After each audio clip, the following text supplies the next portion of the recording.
వినాయక చవితి ఉత్సవాలకు విశాఖ రెడీ అయిపోతోంది. ఇప్పటికి నిర్వాహకులు తమదైన స్టైల్లో ప్రతి ఏటా వినూత్నంగా ఏర్పాటు చేస్తున్నటువంటి వినాయక నమూనాలే కాదు, ఈసారి భారీ ఎత్తున ప్లాన్ చేస్తోంది youth icon. So Visakha RK beach దగ్గర నోవోటెల్ ఆపోజిట్ లో ఏర్పాటు చేస్తున్నటువంటి వినాయక చవితి ఉత్సవాల సందర్భంగా ఈరోజు రాట మహోత్సవ కార్యక్రమానికి ఎమ్మెల్యే వంశీకృష్ణ శ్రీనివాస్ గారు ముఖ్య అతిథిగా రావడం జరిగింది. సార్తో మాట్లాడడం. సార్, వినాయక చవితి అంటే చిన్న పెద్ద అందరూ కూడా తమ పండుగగా ఫీల్ అవుతారు, చాలా హ్యాపీగా అంటే ఓన్ చేసుకుంటారు వినాయకుడిని. అట్లాంటి ఉత్సవాన్ని యూత్ ఐకాన్ ఈసారి ఎట్లా ప్లాన్ చేస్తారు? ఈరోజే యూత్ ఐకాన్ అండర్లో రాట వేయడం కూడా జరిగింది. ఒక అద్భుతమైన ఈవెంట్గా వినూత్నంగా చేస్తామని చెప్పేసి యూత్ ఐకాన్ టీం చెప్పడం జరిగింది. ముఖ్యంగా రాజుతో మాట్లాడితే డిఫరెంట్గా చేద్దాం, నెక్స్ట్ ఇయర్ అందరూ కూడా ఇక్కడే ఉండే విధంగా, ఈ పండుగ అంతా ఇక్కడే జరుపుకునే విధంగా అద్భుతంగా చేస్తామని చెప్పడం జరిగింది. సో ఈ రాష్ట్రంలో వినాయక చవితి బాగా జరిగేటువంటి ఏరియా విశాఖపట్నం కాబట్టి ఇక్కడ బీచ్ రోడ్డు, మరీ ముఖ్యంగా సీపర్ల పక్కన ఒక అద్భుతమైన ప్లేస్లో మంచి ఈవెంట్ జరుగుతుంది కాబట్టి విశాఖపట్నం ప్రజలందరూ కూడా ఇక్కడే ఉంటారని ఆశిస్తున్నాం. Super idea.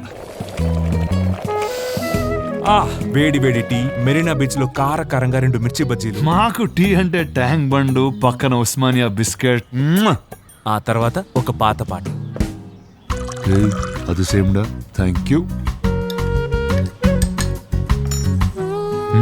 ఇది కూడా సేమ్. ఏవిటి gold cup. చెప్పేది అర్థం కాకపోతే రుచి చూస్తే మరవలేనిది. వినాయకుడిని ఇక్కడే పూజిస్తారు అందరూ కూడా అని ఆశిస్తా ఉన్నాం. ఒక అద్భుతమైన ఈవెంట్గా చాలా చక్కగా ఆర్గనైజ్ చేస్తున్నారు. సో ప్రతి ఒక్కరు కూడా ఈ ప్రాంతం ఎక్కడ విశాఖపట్నంలో ఎక్కడ అన్నిటికంటే కూడా పెద్ద ఈవెంట్ ఇది జరగబోతుంది కాబట్టి అందరూ కూడా ఇక్కడికి వచ్చి వినాయకుడిని దర్శించుకోవాలని కోరుతాం. యూత్ ఎక్కువగా ఇన్వాల్వ్మెంట్ అయ్యే పండుగ ఇది. సో యూత్ కి ఏం చెప్తారు? అంటే అందరినీ ఫ్రెండ్లీ వాతావరణంలో వినాయక ఉత్సవాలు నిర్వహించారు. ప్రతి ఒక్కరు కూడా ప్రతి సంవత్సరం కూడా యూత్ అందరూ కూడా ఒక్కొక్క వీధిలో కనీసం 10 పందిళ్ళు వేస్తారు. యూత్ అందరూ కూడా బాగా ఇంట్రెస్ట్గా, దసరా కంటే అన్నిటికంటే కూడా ఎక్కువ ఇంట్రెస్ట్గా చేసేటువంటిది యూత్ అందరూ కూడా బాగా పండుగ జరుపుకునేది వినాయక చవితి కాబట్టి ఎక్కడ కూడా విశాఖపట్నం ఎప్పుడు కూడా ఎటువంటి ఇష్యూస్ ఉండవు. సో ఈ సంవత్సరం కూడా అద్భుతంగా ఉంటుంది. ఎక్కడ ఏ ఇష్యూ లేకుండా పోలీసు వారు కానీ జిఎంసీ సిబ్బంది అందరూ కూడా సహకరిస్తారు కాబట్టి ఈ సంవత్సరం మన కృష్ణాష్టమి చూసాం, లాస్ట్ ఇయర్ కానీ డబుల్ వచ్చింది. అలాగే గిరి ప్రదర్శన చూసాం, దాదాపుగా 10 లక్షలు 15 లక్షలు 5-6 లక్షలు అనుకున్నారు అందరూ. 20 లక్షలు దాటి జనం రోడ్లు పట్టలేదు. అలాగే వినాయక చవితి కూడా రెట్టింపు వస్తుందో ఖచ్చితంగా జరుగుతుంది, ఒక అద్భుతంగా జరుగుతుంది. సో ప్రజలందరూ కూడా ఈ ప్రాంతంలో ఉన్న అందరూ ప్రతి ఒక్కరు కూడా ఇక్కడికి వచ్చి వినాయకుడిని దర్శించుకోవాలని కోరుతాం. విశాఖపట్నం ఊళ్ళో ఒక పెద్ద పండగ వచ్చేసి వినాయక చవితి పండగ. ప్రతి సంవత్సరం భక్తులు అందరూ ఉల్లాసంగా ఉత్సాహంగా ఈ పండుగలో పాల్గొంటారండి. ప్రతి సంవత్సరం మాదిరిగా ఈసారి కూడా సింగిల్ విండో పర్మిషన్ ఇవ్వడానికి మేము ఏర్పాటు చేస్తాం. Police, fire services, GBMC, pollution control board అధికారులు కలిసి ఒకేసారి పర్మిషన్ ఇవ్వడం. తర్వాత ఈ జిల్లా యంత్రాంగం, పోలీస్ చెప్పినట్టు వాళ్ళు ఇచ్చిన సూచన మేరకు నిర్వాహకులు అందరూ ఆ విధంగా పండగ జరపాలి. ప్రతి సంవత్సరం ఎలా మీరు ఘనంగా జరుపుతారండి, ఆ విధంగా జరిపి మన పోలీస్ వాళ్ళకు కూడా మీరు సహకరించాలి. డీజే ఈసారి కూడా మేము అలౌ చేయట్లేదు. బహిరంగంగా మందు త్రాగడం, తపాసాలు కాల్చడం మేము పర్మిషన్ ఇవ్వట్లేదు. అలా చేస్తే మాత్రం చడిగా ఉంటుంది.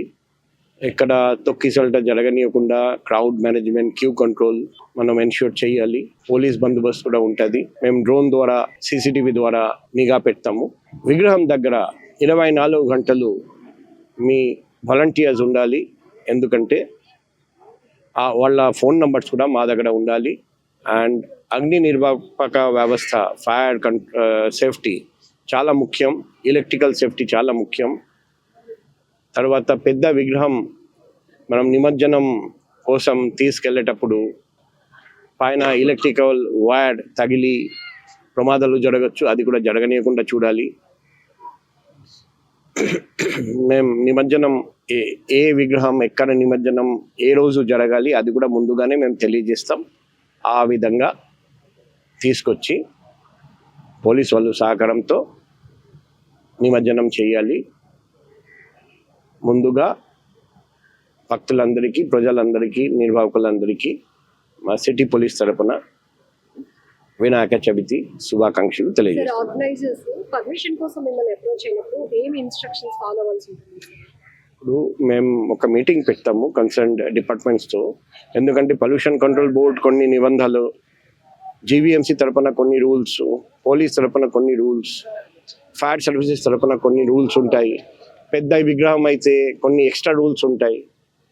సో ఒకటి మనం గుర్తు పెట్టుకోవాలి, దేవుని దర్శనానికి టికెట్ ఎవరు పెట్టకూడదు, ఎటువంటి టికెట్ పెట్టడానికి పర్మిషన్ లేదు. దేవుని దర్శనానికి అందరికీ ఉచితంగా దర్శనానికి అవకాశం ఇవ్వాలి. ఎవరైనా టికెట్ పెడితే మేము యాక్షన్ తీసుకుంటాం. అదే మాదిరిగా ఇక్కడ ఎక్కువ మంది భక్తులు వస్తారు, అక్కడ ఖచ్చితంగా పార్కింగ్ ప్లేస్ కూడా మీరు ఏర్పాటు చేయాలి. రోడ్ మీద బండి ఆపి దర్శనానికి వెళ్తే ట్రాఫిక్ ఇబ్బంది జరుగుతుంది, అది కూడా జరగనీయకుండా చూడాలి. ఇప్పటి నుండి లోకల్ పోలీస్తో కాంటాక్ట్లో ఉండాలి. లాస్ట్ మూమెంట్ వరకు ఆగకుండా ముందుగానే పర్మిషన్ కోసం అప్లై చేయాలి.